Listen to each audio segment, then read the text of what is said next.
Mas Rian, apa namanya, bisa cerita Mas soal teknis persiapan yang kongresnya ini sejauh ini? Oke, matur nuwun Mas Fajar, Mas Sigit. Jadi mungkin sudah disampaikan Pak Lurah juga, Pak Wahyudi berkenaan dengan kongres ini. Jadi secara umum sebenarnya kongres ini ada dua hal besar sebenarnya, meskipun kemudian kita bungkus menjadi satu kegiatan kongres, yaitu Kongres Kebudayaan Desa itu sendiri. Yang kedua Festival Kebudayaan Desa-Desa Nusantara, yang keduanya kemudian kita bungkus dalam satu event besar yang disebut sebagai Kongres Kebudayaan Desa. Nah, sejauh ini riset sudah berjalan. Jadi ada beberapa agenda yang masuk di dalam kongres ini. Yang pertama adalah penelitian atau riset berkaitan dengan situasi dan kondisi yang dihadapi oleh masyarakat desa berkaitan dengan COVID-19 ini. Yang kedua juga mengelaborasi kira-kira gagasan atau imaji atau apa yang diinginkan dari masyarakat desa berkenaan dengan COVID dan pasca COVID itu akan menjadi seperti apa. Jadi penelitiannya mengcapture dua kondisi itu, kondisi hari ini dan imaji masyarakat desa berkenaan dengan arah tatanan Indonesia baru seperti apa. Ini sudah jalan, jadi jangkauan dari respondennya adalah warga dan pemerintah desa di seluruh Indonesia. Kita akan lakukan sampai Juli, Mas, untuk riset ini. Sejauh ini teman-teman juga sudah mulai untuk mengelaborasi hasilnya, meskipun memang belum sesuai dengan target yang kita harapkan di angka 10.000 responden gitu, 10 sampai 20.000 responden, tetapi ini masih terus berjalan pengambilan datanya, dan nanti ini kita akan gunakan juga untuk mengelaborasi dokumen berikutnya, yaitu panduan soal penyusunan RPJM desa begitu. Jadi gambaran dari seluruh riset yang kita ambil dari desa-desa di seluruh Indonesia, ada 75 ribuan desa begitu, kita harapkan mengisi Google Form yang kita berikan, sehingga nanti bisa untuk menggambarkan kira-kira kondisi masyarakat desa itu seperti apa.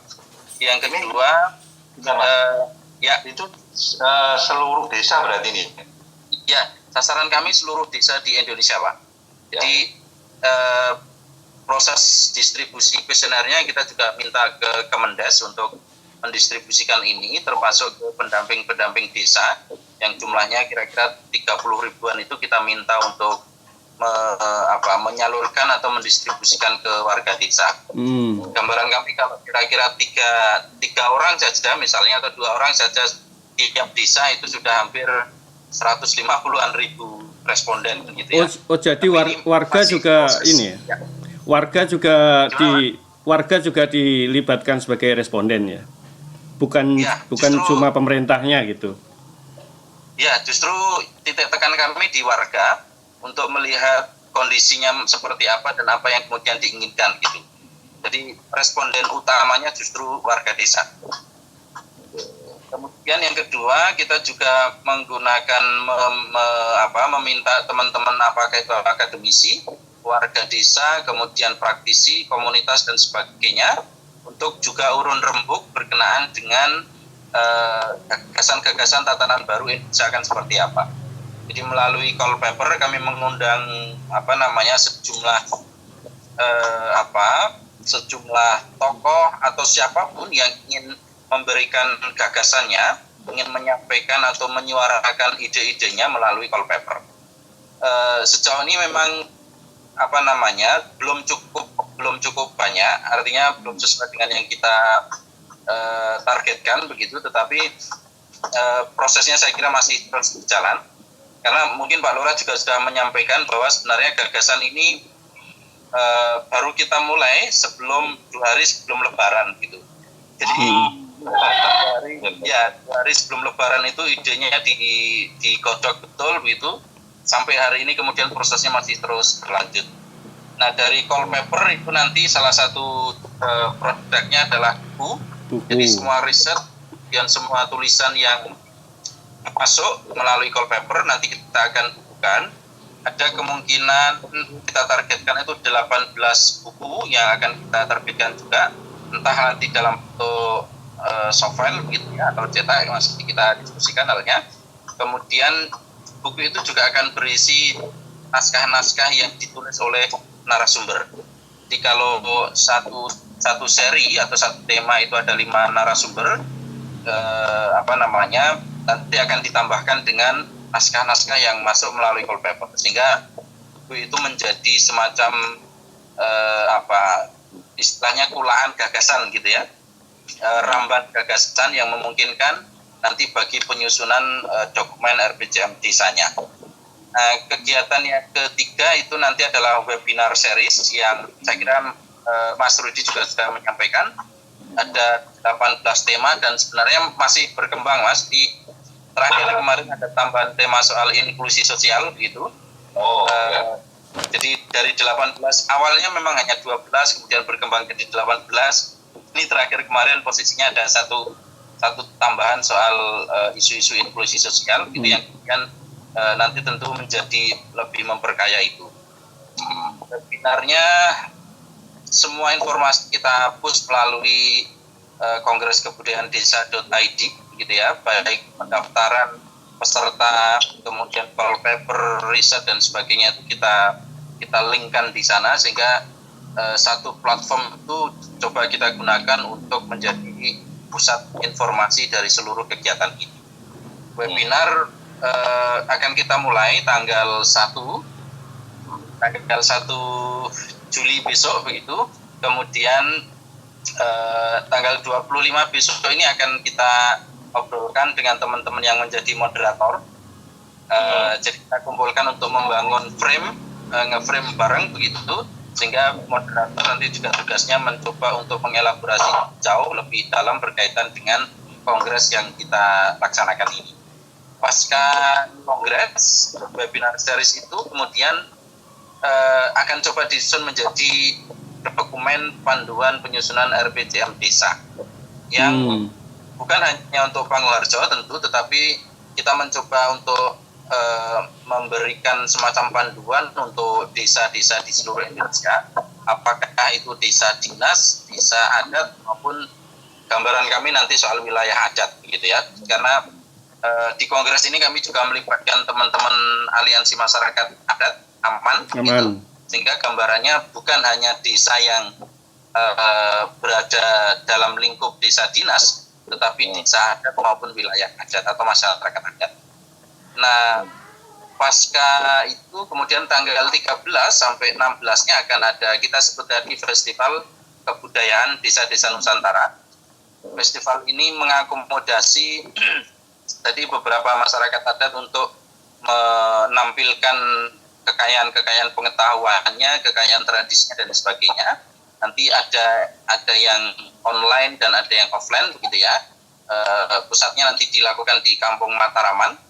Ya, ini mencoba untuk memberi warna bahwa kongres itu tidak selalu sesuatu yang sifatnya sangat religius. Ya, diadakan festival yang tujuannya adalah untuk perayaan.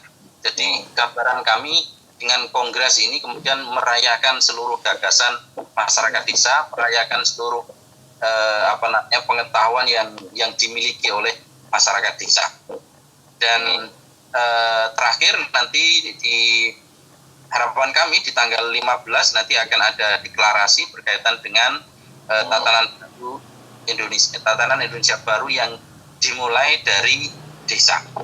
Secara sekilas kira-kira gambarannya begitu, Mas Fajar, Mas Kit.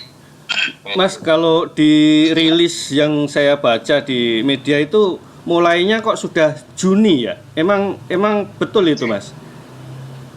Ya, jadi tadi saya menyebutkan rangkaian kongres itu memang kita mulai Juni, yaitu dengan tadi riset tadi Pak. Jadi risetnya sudah kita mulai, karena kita tidak memungkinkan ya, kita tidak ingin bahwa kongres ini adalah hanya menjadi ruangnya bagi elit-elit desa maupun elit-elit intelektual. Maka gambaran risetnya itu kita lakukan sejak Juli untuk menampung seluruh gagasan warga desa, menampung seluruh gagasan masyarakat desa, apakah dia seorang petani, seorang buruh, seorang nelayan dan sebagainya, itu kita tampung di sana. Sehingga kongres ini bukan menjadi miliknya elit pemikir, elit desa atau bahkan birokrat di Jakarta begitu, tetapi gagasan-gagasan yang dimiliki atau digambarkan oleh warga desa itu kita tampung betul, sehingga betul-betul menjadi miliknya warga desa. Gambaran kami begitu, karena kalau gambarannya hanya diisi oleh narasumber itu, saya kira kita akan terjebak pada elitisme lagi. Tetapi gambaran kami melalui riset ini, kita menampung seluruh gagasan, menampung seluruh ide dari masyarakat desa dengan latar belakang apapun. Jadi memang kemudian kita lakukan dengan tanggal mulai 1 Juni sampai 15 Juli itu dalam rangkaian itu semua. Oh iya, itu yang saya kemarin agak bertanya-tanya kok. Mulainya Juni, berarti emang betul sepanjang Juni ini udah berlangsung ya kegiatannya berupa riset itu tadi. Risetnya melibatkan siapa nih Mas? Yang terlibat tim riset melibatkan UGM atau lembaga teman-teman sendiri yang di panitia? Ya, di tim riset memang ada timnya sendiri, tetapi juga kemudian tim ini terdiri dari teman-teman di Pusat Studi Pedesaan dan Kawasan UGM, kemudian Departemen Sosiologi UGM, kemudian ada CRCD-nya Fakultas Psikologi Universitas Sarjana Wiyata Taman Siswa, itu jadi melibatkan akademisi, peneliti dan sebagainya. Nah, di jejaringnya, di distribusinya juga melibatkan seluruh jaringan dari pusat studi, universitas, termasuk kita menggunakan jaringannya Kemendes dan KPK. Ya. Sampai berapa anggaran yang akan dikeluarkan, Mas? Kalau dari sisi anggaran sebenarnya ini masih relatif berubah, Pak ya. Jadi di awal kemarin memang kita mencoba secara keseluruhan ya, anggaran kongres itu kemarin kita patok di angka 6,7-an sekian. Cuman kemudian ternyata cuman kemudian yang awalnya Kemendes mencoba untuk merangkum ini semua, membiayai ini semua, ternyata tidak bisa itu, sehingga seluruh pembiayaannya kemudian kita kolaborasikan menjadi beberapa pihak. Ada dari Kemendes, ada dari KPK, ada dari GIZ gitu, kemudian ada teman-teman yang kemudian masuk di kemitraan dan sebagainya, termasuk kemudian kita mencoba untuk menggali sponsor gitu ya, yang kemudian bisa kita gunakan untuk untuk menggerakkan secara operasional kegiatan kongres. Jadi awalnya memang Kemendes siap untuk membiayai berapapun begitu, tetapi di akhir-akhir kemarin gitu agaknya skemanya menjadi berbeda. Jadi akhirnya dengan komposisi itu ya semua menjadi setara gitu ya, secara pembiayaan. Kalau pembiayaan itu masuk skema pembiayaan pemerintah desa, nggak masuk ke situ, Mas ya? Kita tidak menggunakan biaya dari pemerintah desa, kecuali mungkin di beberapa hal memang di Panggung Harjo sendiri menganggarkan, Pak. Tapi saya kira juga tidak banyak gitu ya. Jadi Desa Panggung Harjo sendiri menganggarkan, kemudian karena isu ini kemudian dianggap menarik begitu ya, ada banyak teman-teman yang kemudian datang ingin mensupport. Nah, ketika datang ingin mensupport itu entah soal dana, kemudian juga bayangannya adalah soal tarik-tarikan kepentingan siapa yang harus bicara dan sebagainya, itu ternyata terjadi misalnya kayak gitu. Tapi saya kira itu bagian dari proses dan dinamika yang memang perlu kita lakukan, kira-kira begitu. Iya. Sejauh ini di kepanitiaan tidak ada intervensi politik, Mas, ya kan? Sejauh ini tidak, kita masih kekeh gitu ya dengan semua konsep yang kita usung dari awal. Jadi kalau Kemendes misalnya secara substantif sama sekali tidak cawe-cawe, kira-kira begitu. Kemudian KPK paling menambahkan beberapa hal berkaitan dengan seluruh prinsip anti korupsi dan integritas itu dilakukan, dan itu saya kira juga sudah kita bayangkan, kita gambarkan bahwa tatanan baru Indonesia yang kita mulai dari desa itu juga harus nir korupsi, kira-kira. Nah, untuk festival Mas, itu festival kebudayaan itu bentuknya apa ya Mas ya? Di festival memang akan ada juga talk show berkaitan dengan desa-desa adat itu. Jadi selama 4 hari itu akan ada talk show yang dilibatkan oleh masyarakat adat. Kita ajak bicara dalam talk show itu, tetapi juga akan ada semacam pertunjukan live yang kita siarkan secara live dari Kampung Mataraman. Jadi nuansa perayaannya, nuansa keceriaannya akan kita munculkan juga melalui festival-festival ini. Gambaran kami sebenarnya festival ini akan mengakomodasi 19 subkultur kebudayaan. Jadi dari Papua sampai Aceh begitu. Kemudian 19 subkultur ini yang kemudian menandai bahwa tidak ada kemudian desa atau masyarakat yang ditinggalkan. Termasuk masyarakat adat atau wilayah adat itu kemudian berpartisipasi secara penuh begitu, baik di dalam riset, di dalam call paper, kemudian di kongresnya juga di festival. Soal isu ada yang protes dari masyarakat adat itu bagaimana Mas klarifikasinya? Ya, yang pertama sebenarnya informasi yang berkaitan dengan masyarakat adat ini saya kira juga di tim kita juga sudah memberi ruang yang cukup saya kira. Bahkan di kongres maupun di festival kita melibatkan teman-teman aman itu tadi. Terutama nanti di festival seluruh narasumber yang akan bicara itu adalah dari teman-teman desa adat. Jadi saya kira gambaran tentang bahwa ini hanya desa dinas itu saya kira tidak benar. Yang kita pakai, yang kita rumuskan juga adalah desa-desa adat dan wilayah adat. Baru semalam kami juga diskusi dengan teman-teman yang bekerja di masyarakat atau wilayah adat di Dayak. Teman-teman juga akan berkontribusi di sana. Beberapa peneliti juga akan turut untuk menyampaikan naskahnya, kemudian juga gagasan-gagasannya itu juga kita elaborasi. Sehingga saya kira dengan konteks undang-undang desa, saya kira semua bisa kita elaborasi di sana. Meskipun memang saya kira bahwa ada ada friksi, ada protes dan sebagainya, saya kira menjadi bagian dari dinamika yang kita bahkan juga tidak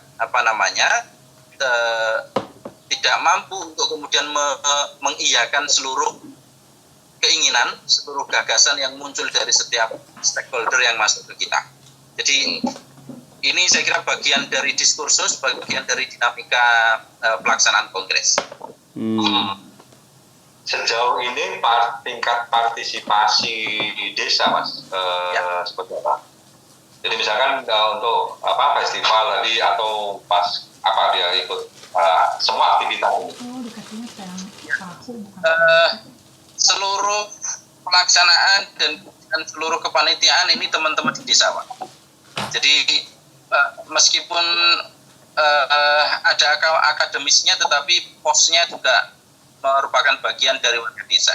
Jadi teman-teman pemuda di kampung, di desa itu juga terlibat dari sisi penyiapan, kemudian bahkan seluruh gagasannya itu kita lakukan juga di kelurahan.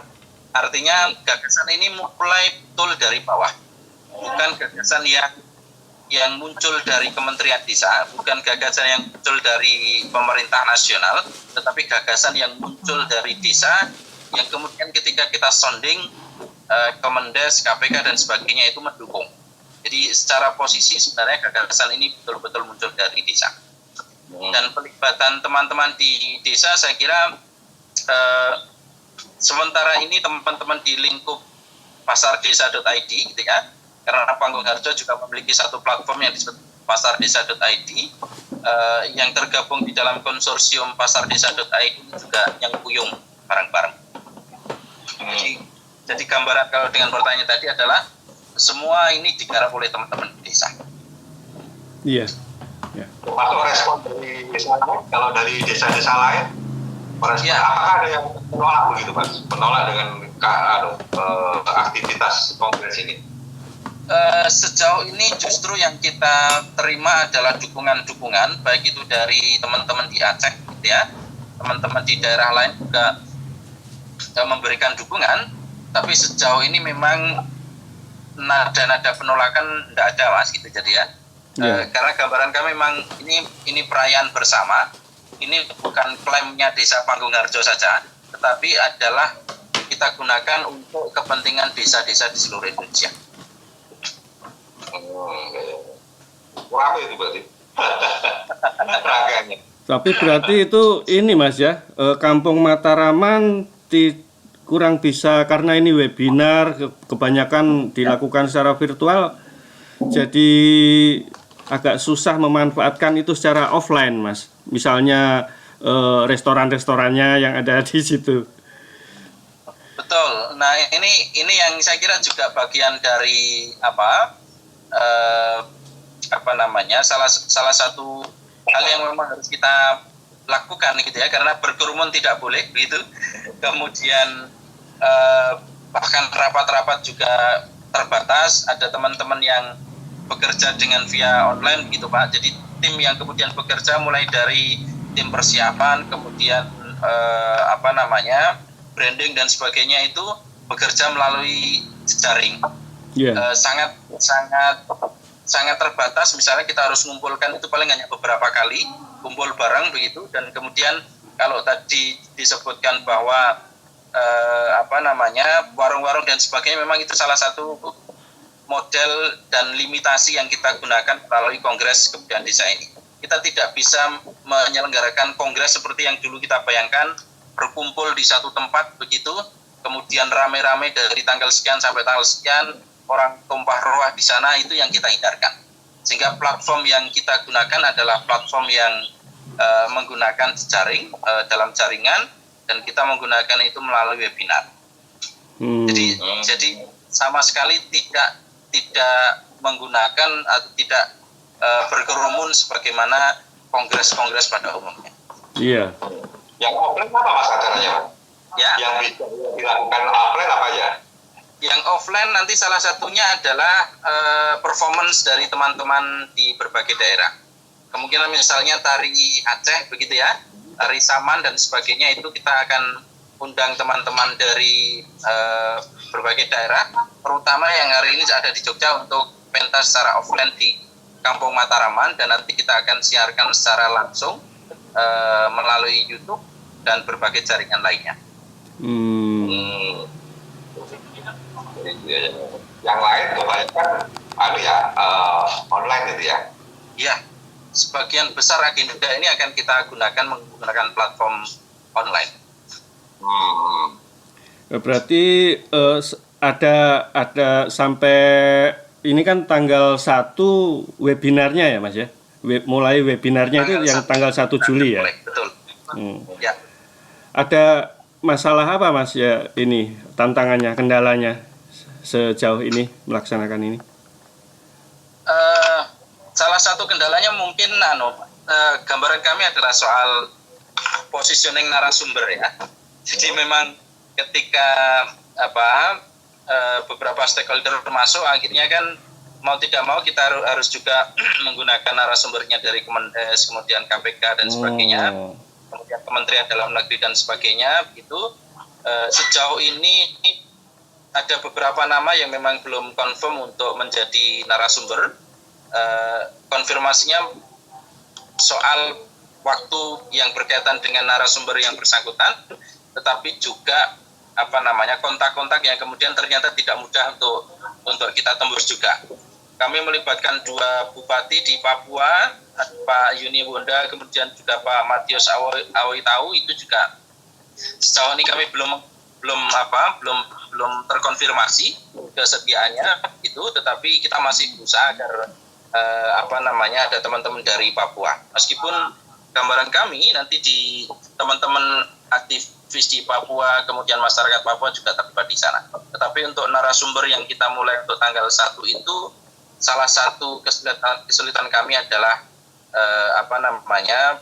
kontak langsung dengan narasumber, meskipun ini sudah kira-kira 95%-an semua narasumber sudah free. Semua itu ya. Kira-kira koneksi teknologinya ada persoalan nggak Mas itu dengan daerah-daerah seluruh Indonesia nanti kalau formatnya online seperti ini? Betul, itu yang salah satunya juga menjadi concern kami, Pak. Jadi yang pertama tentu satu itu di luar keterbatasan kami gitu ya. Jadi soal kemungkinan apakah narasumber kemudian mengalami gangguan soal koneksi dan sebagainya, itu tentu saja bagian dari limitasi yang kita akan hadapi berkenaan dengan kongres ini. Tetapi di sekretariat sendiri, di pusat penyelenggaraan kongres sendiri, kami memastikan bahwa seluruh upaya untuk mengkoneksikan itu kita akan bangun secara lebih baik, termasuk penyediaan listrik agar tidak mati di jam-jam yang kita gunakan, itu genset kita siapkan, kemudian wifi kita fullkan gitu, kemudian kita juga akan nyewa secara profesional Zoom meeting sehingga kapasitasnya bisa mencapai angka 1.000 per sesi, itu bisa kita mungkinkan. Jadi sejauh ini yang kemudian kita lakukan adalah memastikan bahwa seluruh sumber daya yang kita gunakan di sekretariat sebagai host itu aman. Bahwa kemudian tadi pertanyaan gimana nanti teman-teman di Papua dan sebagainya, kita coba dorong agar pelaksanaan ini juga bisa lebih smooth begitu, meskipun ada gangguan kecil soal entah koneksi atau nge-lag dan sebagainya. Saya kira itu bagian dari mitigasi yang nanti kita coba akan selesaikan. Oke, ya. Yang pasar desa ID itu eksistensinya emang ada kaitannya dengan ini atau berdiri sendiri Mas, sebetulnya gagasannya itu? Ya, yang pertama begini Pak, jadi pasardesa.id itu menjadi bagian dari Sanggar Inovasi Desa sebagai pelaksana kongres. Jadi Kongres Kebudayaan Desa ini penyelenggaranya adalah Sanggar Inovasi Desa yang dibentuk oleh Desa Panggung-Harjo. Kemudian Sanggar Inovasi Desa ini di dalamnya adalah pasardesa.id. Meskipun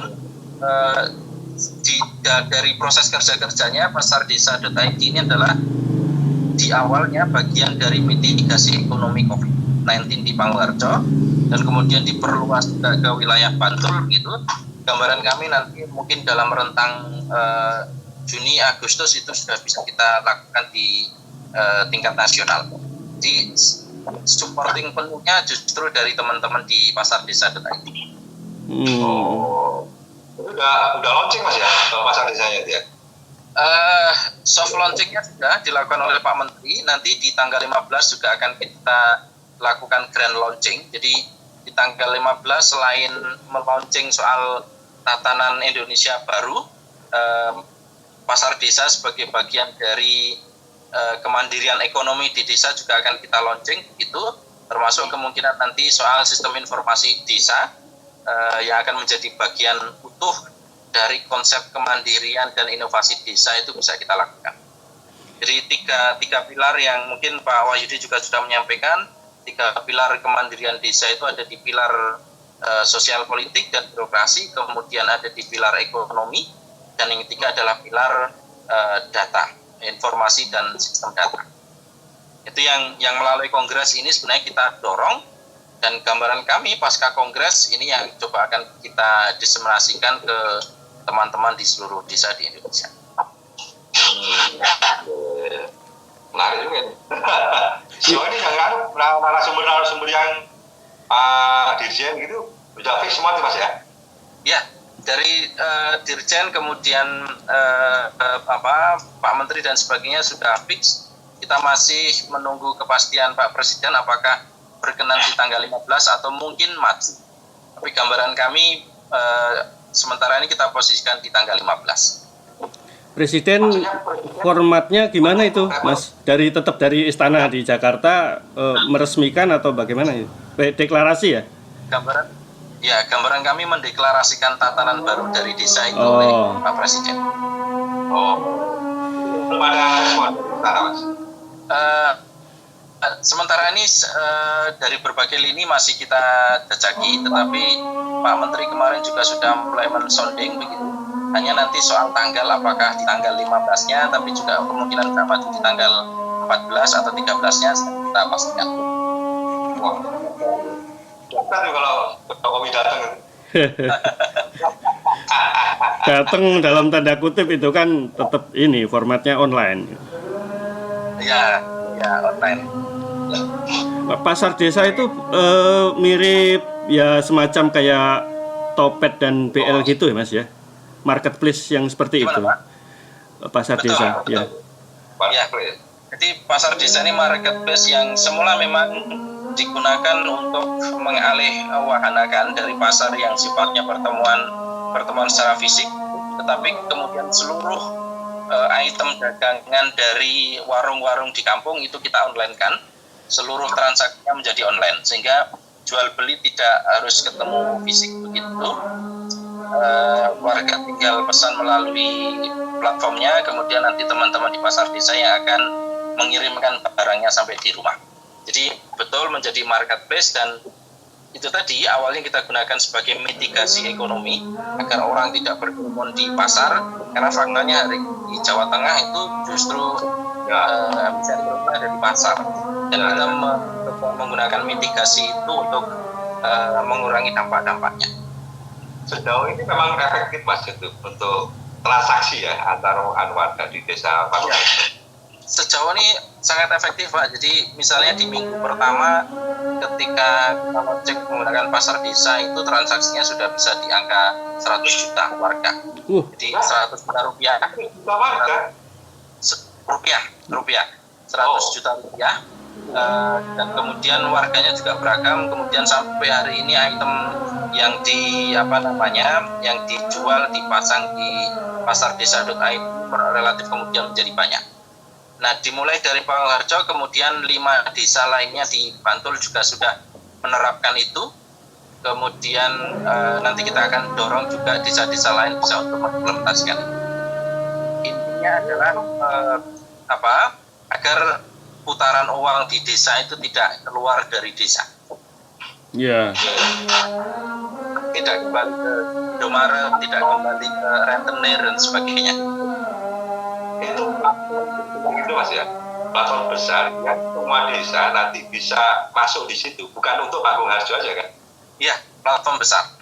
Jadi pasar desa nanti ada pasar desa / Pangharjo, pasar desa / Bulsari dan sebagainya. Tetapi transaksinya itu nanti item-item barangnya, kemudian transaksinya juga akan teman-teman di tiap-tiap desa bisa menginputnya, kemudian bisa mengoperasikannya. Jadi antar desa tidak bisa pamer barang-barang yang di. Iya, betul. Tidak bisa transaksinya nggak bisa lintas gitu. Transaksinya bisa dimungkinkan, misalnya saya membeli di desa sebelah itu bisa dimungkinkan, tetapi kemudian di tahap yang paling awal ini coba untuk agar barang-barang yang kemudian ada di tingkat desa itu tercover. Oh, untuk internal desa. Oh, ya. Menarik Mas. Menarik itu. Kemarin si Faiz itu saya lihat dia ini udah posting di Facebook untuk call paper itu.